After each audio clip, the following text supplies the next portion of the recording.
Once you've decided on your narrow and specific research topic, the next step is to turn it into a research question, and to be able to rephrase that research question as a thesis statement. You need a research question because otherwise you'll be overwhelmed with information and options. A research question helps you select the pieces of information that are relevant and discard the rest. It also helps you understand how all those separate pieces of information will be related to each other in your paper. First, I want to simplify the process of creating a research question by talking about what you should not do. If a question has a simple yes or no answer, like do raccoons hibernate in the winter, it's not a research question. Yes or no questions don't give you enough to write about. The same is true for questions that have a simple factual answer, like how many people die in skiing accidents each year. A good research question produces an answer that you will have to explain, demonstrate, illustrate, and prove. It gives you opportunities to deploy different arguments to support your answer. It also requires you to present evidence and cite the ideas of other authorities on the topic. You will be able to fill up all the required pages of your paper with a carefully structured presentation of why your answer is the best answer out there. Looking at the research topic of George Washington's military career in the French and Indian War, a possible research question is, was George Washington an effective military commander in the French and Indian War? The answer could conceivably go either way. There's room for debate. That room for debate needs to exist so you have something to say, but don't make the mistake of defending an unpopular position just for the sake of being contrary.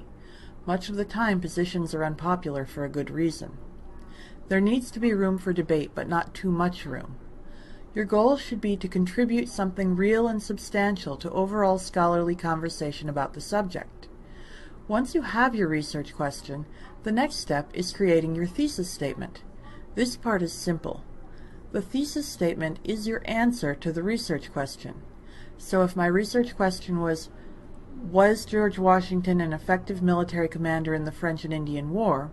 My thesis statement is either, yes he was, and here's why, or no he wasn't, and here's why. Of course, when I write the introduction to my paper, I have to phrase it more formally and with more detail. It could be, George Washington was an effective military commander in the French and Indian War because his leadership in the Battle of Monongahela helped save what remained of General Braddock's army. Or it could be, George Washington's failure to adequately fortify Fort Necessity and inability to enlist the help of native fighters in that region made him an ineffective military commander during the French and Indian War. You're probably going to want to write and rewrite it a few times until it flows well and says exactly what you want it to mean. Try to make it as clear as possible and give it some punch. It needs to spark interest and launch you into your explanation of how and why what you said is true.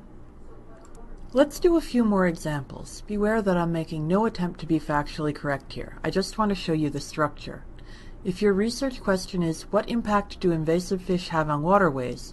Your thesis statement could be, invasive carp have spread through the Mississippi River basin and destroyed the river ecosystems by stripping riverbeds of algae and plants.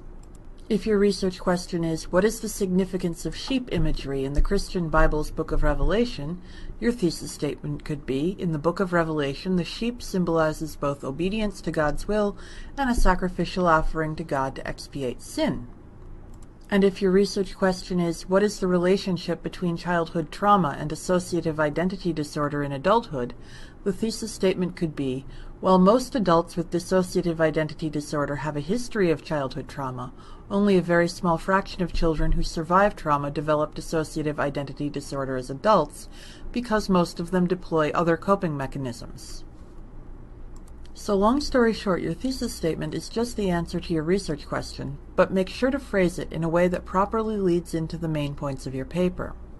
Without a thesis statement, you would have dozens of pieces of information to give your reader, but no real idea what order to present them in, or how to transition from one to the next. With the thesis statement, every piece of information is part of your arsenal of evidence to support the thesis.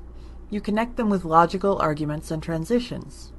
The thesis statement is what you go back to every time you ask yourself, what do I say next?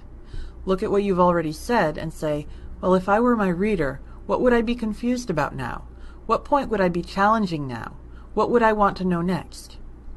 When you answer that in a systematic way, deploying your arguments and evidence, that is the content of your paper or article.